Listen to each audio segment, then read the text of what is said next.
Welcome to Beyond the Veil. And right now we're doing two different series. And the first series I started with was on the Babylonian Empire, the Babylonian form. And we had last left, and I'm going to continue what we did the last time.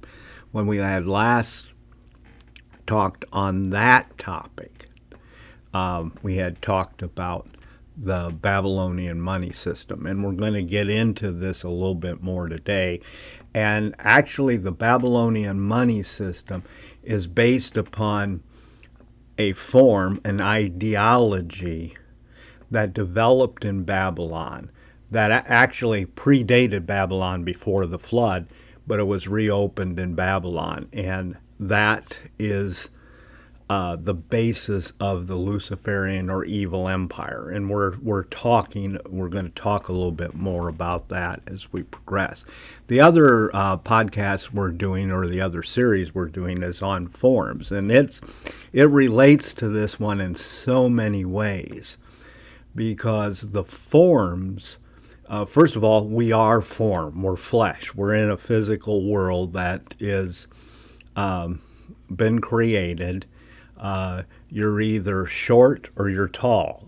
Something's either cold or it's hot. It's categorical. There's forms. That's the world was we were created to be in a world with these forms, so that we would look at them and understand how to operate in that world, and then relate that to God and each other. Now, there's problems that develop, of course, with that because of what we call the fall, or that. But the problem isn't. In fact, I heard Michael Heiser give a podcast just the other day. He's dead, but this was a repeat. And he said, if you'd ask Christians, and I can throw this question out to you who are watching, what's wrong with the world? They would say, well, the fall, when Adam and Eve ate from the tree. That's what created the problem. The Hebrews in Jesus' day, or the Jews, if you would ask them what was the problem with the fall, with the world, why is the world so crazy, they would say, yeah, the fall had something to do it, but there was a rebellion that predated that in the pre-flood world that actually was part of what happened after the pre-flood world, when the angels rebelled against God. Okay, and then they would even go on to talk about Babylon. So their concept of what's wrong with the world was quite a bit different than what we get with modern Christianity. And to really understand the problems we're facing, we have to kind of go back and examine how the Hebrews saw things, because the people Jesus was speaking to, they didn't see the world the way we did. Okay, so we're going to get a little bit into that maybe, but I've got some terms up on the board. First of all, I have the term horizontal, or the phrase horizontal versus vertical. Okay, now I'm assuming everybody knows horizontal is this way, vertical is this way. In fact, if you look at the cross, what you will see is what? That it has both a vertical beam and it has a horizontal beam. Okay, so this is pretty important to understand. So what is the horizontal realm? What is the vertical realm? Okay. Well, the horizontal, and we're going to get in the money system because we go down here to barter versus monetary, which I talked about before, but we're going to explore that a little bit more. So the horizontal system is this way, where we're in a world where we interact with people on this plane, on this horizontal plane. But we're aware of something above us. So there is this awareness not only of the horizontal or the world of the matter and flesh, there's this understanding or awareness that there's something vertical, that God's above us, he's greater than us. There may even be things, even somewhat in this world, that are greater than us. So we also interact vertically. I'll give you a practical example at if you go to work, okay, and you have a boss. Well, there's a vertical relationship. The boss is here, and you're here. You don't tell the boss what to do. The boss tells you what to do. Now, when you're in the horizontal plane, with the other employees, and there is no vertical relationship of authority where one of you is in charge of the others, you interact on a horizontal basis. So if one of those people in your group says, you better do this, and you don't want to do it, you probably just look at them and say, you don't have any authority over me, because of that vertical relationship isn't there, the horizontal. Now, in a group, there also may be somebody who's worked at the place long enough and they know more than everybody else in this horizontal plane. And by de facto, they become an authority. They have vertical authority. This is, to understand, this is what's going on in our world. When, before the fall, what we call the fall, or the us being sent out of the garden, or Adam and Eve being sent out of the garden, the Lord God would walk with man in the garden. He would walk in the garden. Now, I think Adam recognized he's God, and there was some vertical authority, but the relationship with God was horizontal. He walked with Adam in the garden.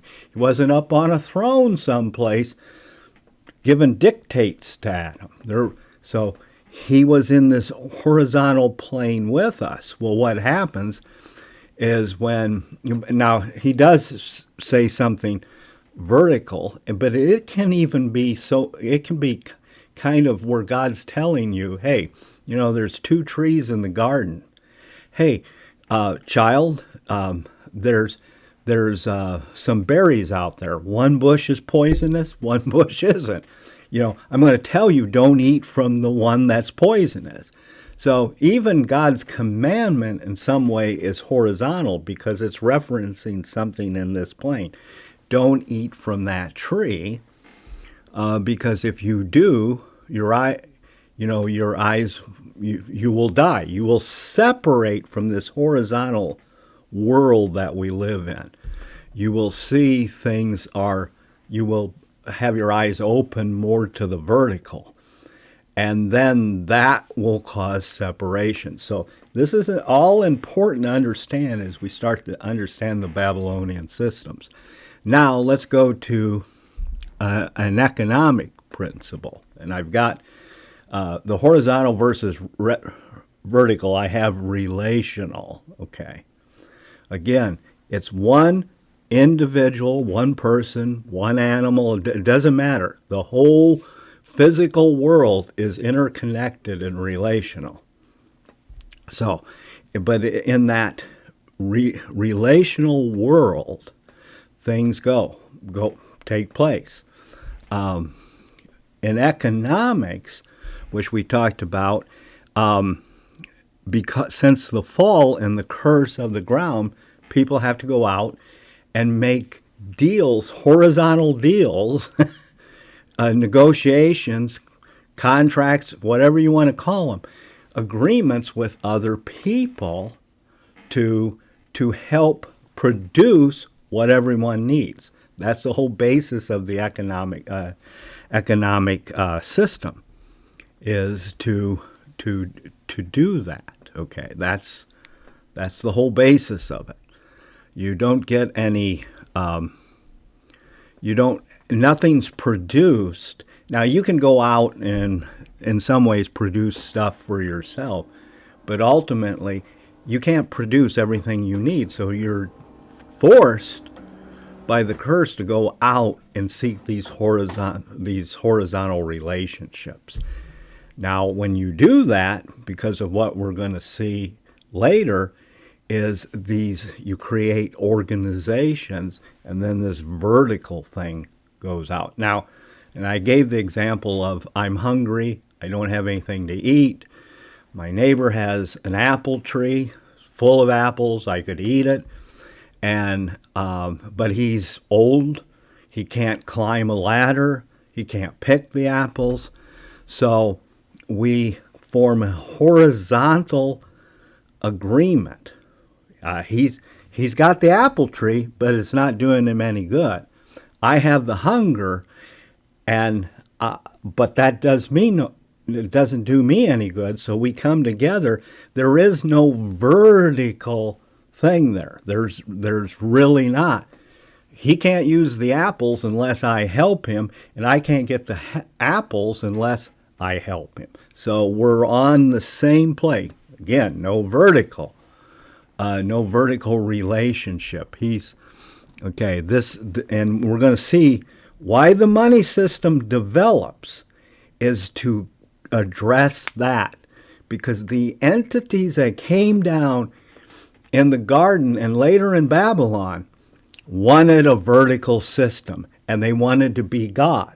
That they wanted to be the gods. They wanted to be in control of everything, and that's the basis of what the Babylonian system's all about, and it's everywhere in our society today. I mean, that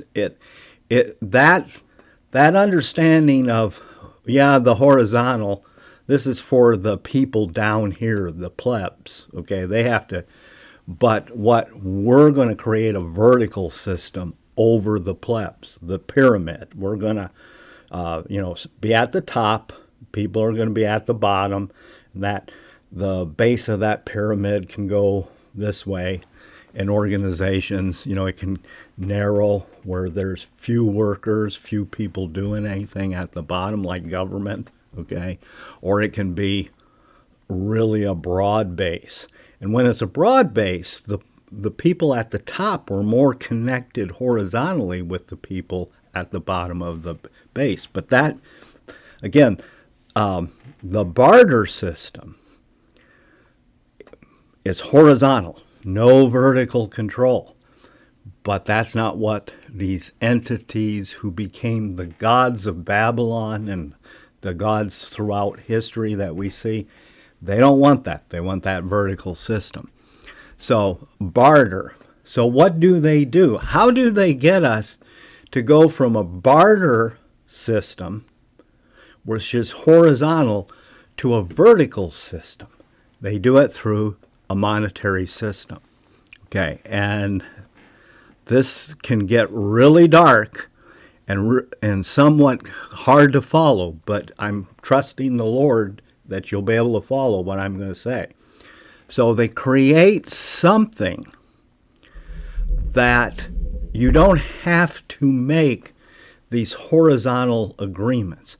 We're going to put something at the top of the agreements, and we're going to call it money. We're going to call it money. So what you need to transact horizontally now is not a horizontal relationship with the guy that owns the apple tree.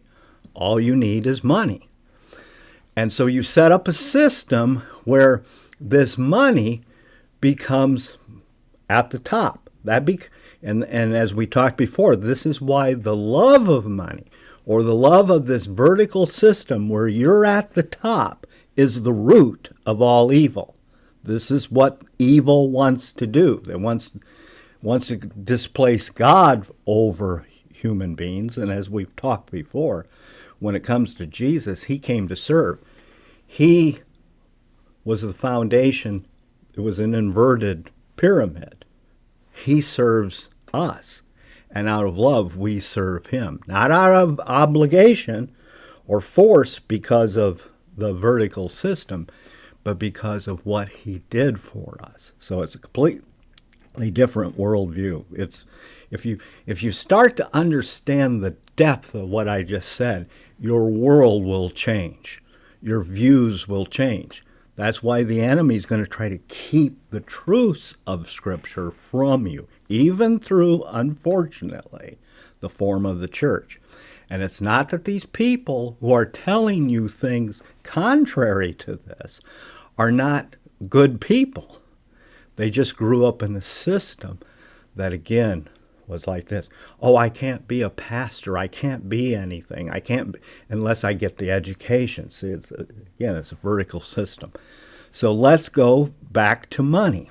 Well, initially, with money, all you got to do is get the people to agree that on the monetary system, the system, what's going to be our money? What are we going to use to make trades instead of this barter system? What are we going to use? I talked earlier, the Indians use shells. There's all kinds of things that people decided to use as money. What was essential is everybody had to agree that this particular thing had value, and that when you gave it to somebody, that value created an obligation. Okay, that's what is behind every money system. And as you see in our system, we have what is called the fiat dollar. I've got the word fiat up there, which is basically a piece of paper. It's an IOU. It's basically saying that, and it's not even owned by us. Our money's not owned by us. It's owned by an independent bank, owned by people, Luciferians from around the world, who say, we're going to loan you the money and you pay interest to us. Believe it or not, that's our system. And what is the value of the system? Well, you promise to pay it back.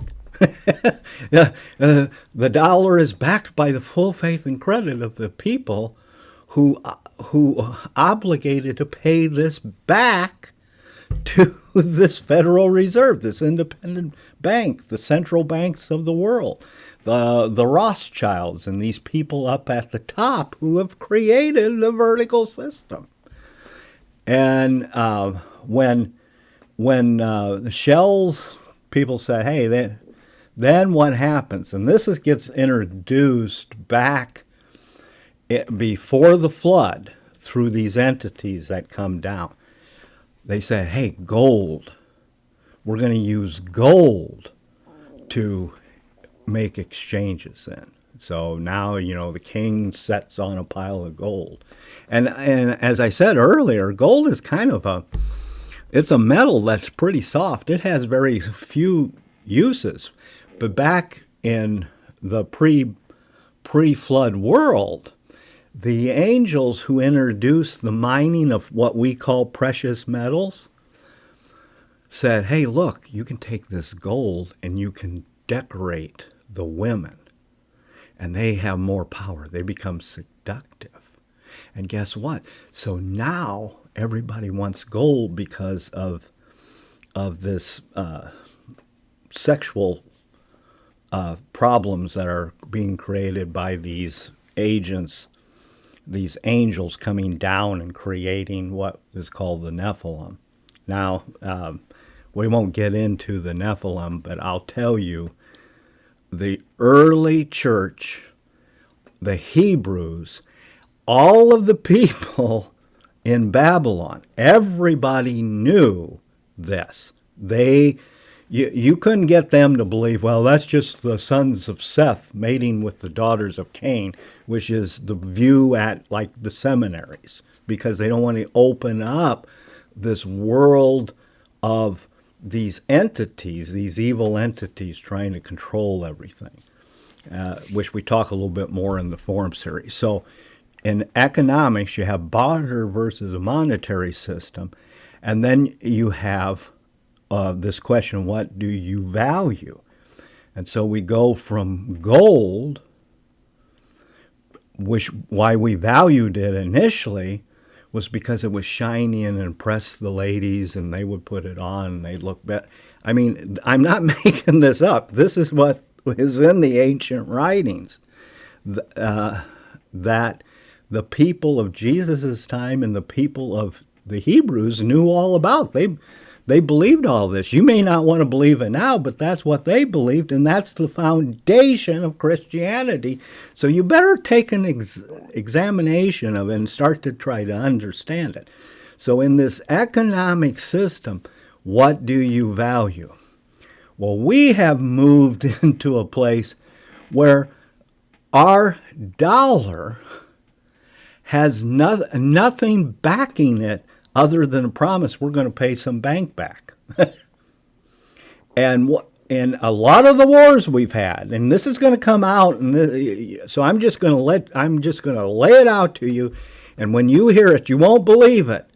But every war we've had since World War I, in fact, has been about one thing: imposing the systems on the nations, the vertical systems on the nations.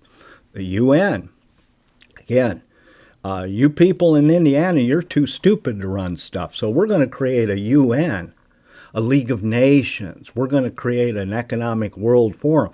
We're going to create people at the top in medicine, and they're going to tell you what to do because you're too stupid.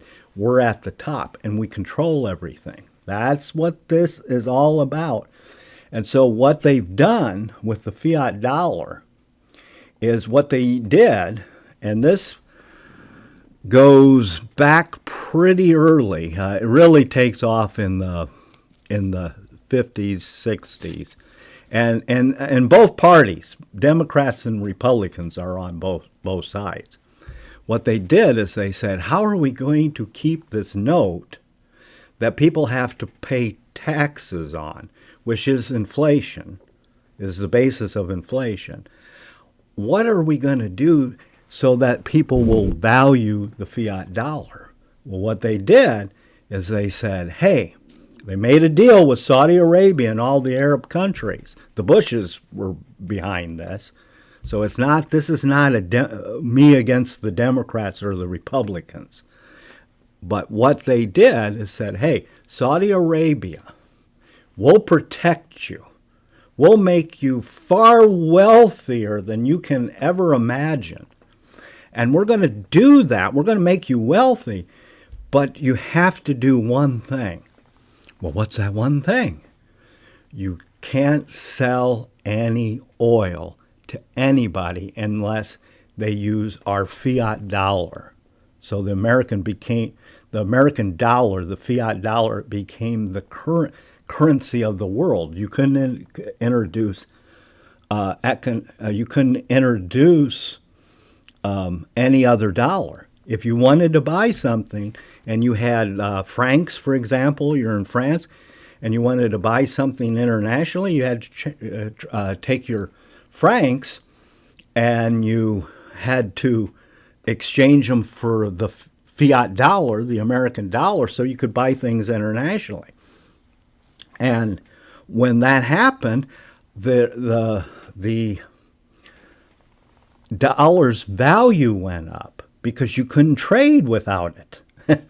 So if it becomes something if you want to eat, do anything, you got to get this dollar. You got to change this dollar. So it raised the value of the dollar that inflation would have normally ate away. Well, why were we seeing inflation? Because they borrowed so many dollars to create all of this crap around the world and here that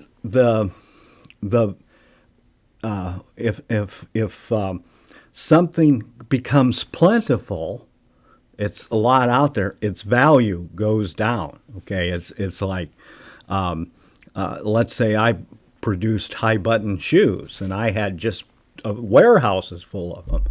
Well, there's some people that would buy the high button shoes but there's not that much demand for them.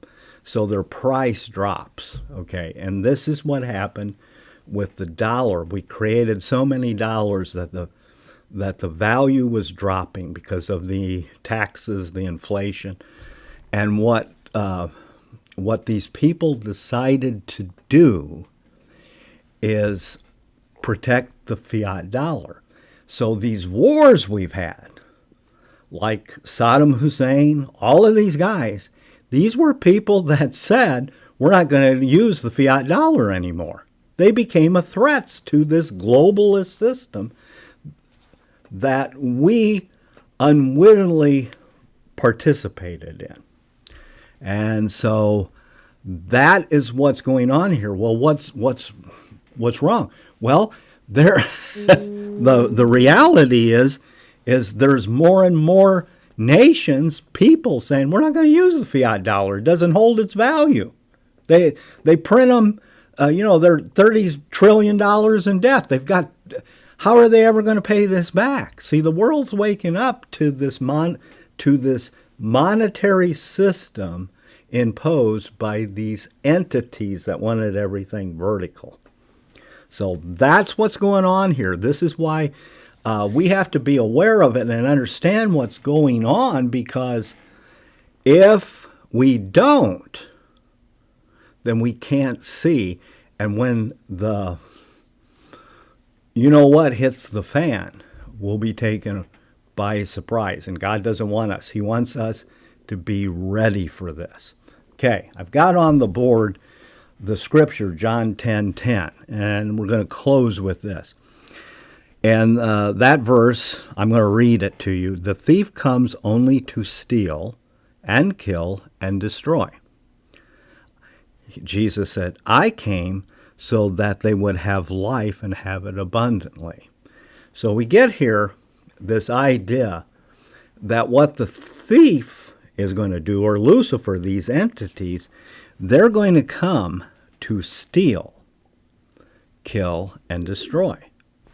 Now, the word kill in that sentence, the Greek word,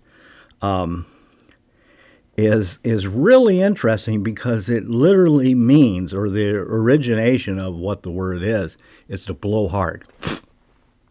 So you breathe hard, you blow. It's like smoke. You blow smoke. And that relates to the idea of sacrifice.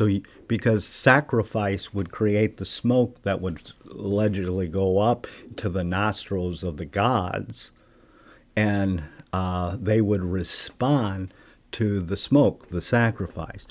Well, so what is this kill that he's talking about here? He's basically saying when the killing is going to be where the breath comes and it either takes you away or knocks you on the ground. It takes you out of the system. And if you're out of the system, you can't negotiate it. You're dead. You're separated from what? The horizontal world. You're dependent upon people vertically. That's what he's talking about here. The word perish is an interesting word too.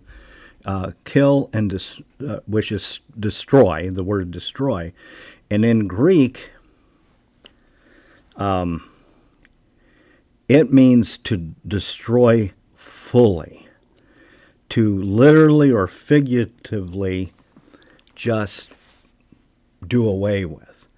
So when these systems come into place, they do away with your relationships, all the horizontal stuff. They do away with that, because that's where God operated in the garden. He walked horizontally with people. So this is why these systems are set up to attack that horizontal relationship we share with each other, where we look people in the eye and we have to make judgments.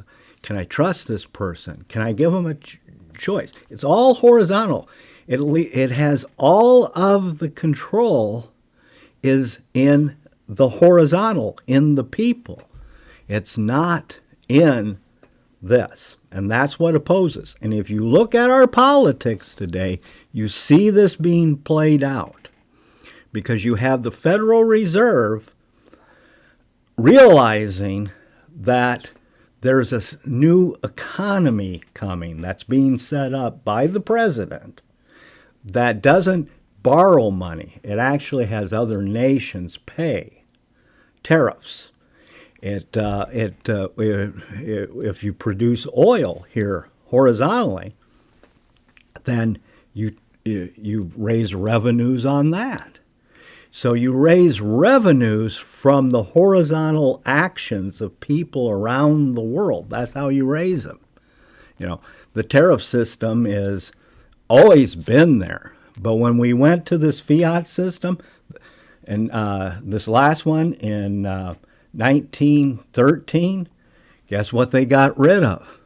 That were funding the governments. They got rid of the tariffs. Up until that time, there was no federal income tax because you didn't have to pay interest on the borrowed currency. But as soon as you borrowed the currency, you had to, for example, let's say you borrow $100. Everybody together, there's $100 out there. But we all have to next year pay that back with $2. Okay. Well, we only $2 interest. Well, we only have 100. So if we pay the interest, we still owe the $100, and now we only have $98. See the scheme here? So you only have the $98. Well, what are we going to do? Well, we'll loan you the $2. In fact, we'll kick in another $50, and you can go out and spend. Well, all that does is decrease the value of the currency. Again, why they had to make it valuable by making it the international currency of trade so that it had more value, the more demand for it, so that the demand for these dollars that were being just printed would not go down. It would actually stay steady or increase a little bit. So you had these financial markets that try to control all of this. This is really a dark system. It really is. And it's coming to an end. And we're not going to talk now about the end, but it's coming to an end. So again, the enemy comes to what? He comes to steal, kill, and destroy. And I talked about kill, and destroy, but I didn't talk about steal. You can take something outright from somebody. Like walking along the street, you see somebody steal their purse. Okay. Just go up, beat them over the head, take their purse. Okay.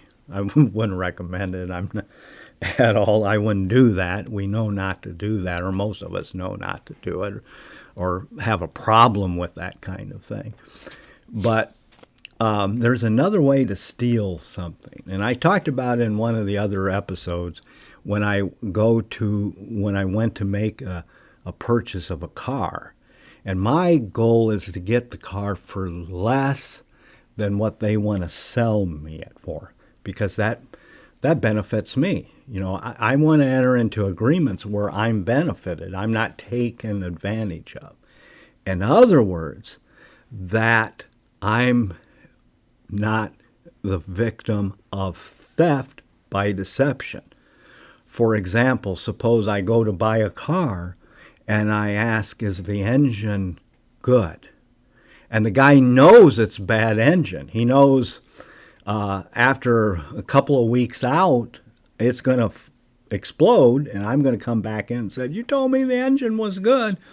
And now and he's going to point at the contract and say, well, there's no warranty on it. Sorry, I guess I was wrong. Well, he stole from me through deception. And we're going to get into that because, see, this is the basis of these vertical systems is the people at the top promise you something they know they're not going to do or is impossible, to get you to do something so that they can steal the horizontal from you, keep you enslaved to them. And a lot of their deceptions are going to be exposed. They're being exposed, what's going on here. And the world, the people who they've done this to, are not real happy about it worldwide. So this monetary system is going to break. We'll have to see what it's replaced, because of the deep state, what we call the deep state, what I call the Luciferians, or these entities at the top, these people they're not going to give up. They're going to try to plan something new through deceptions. That's why we have to have our eyes open to. Okay, with that, we end this podcast, and shalom. God bless you. Until we meet again. Amen.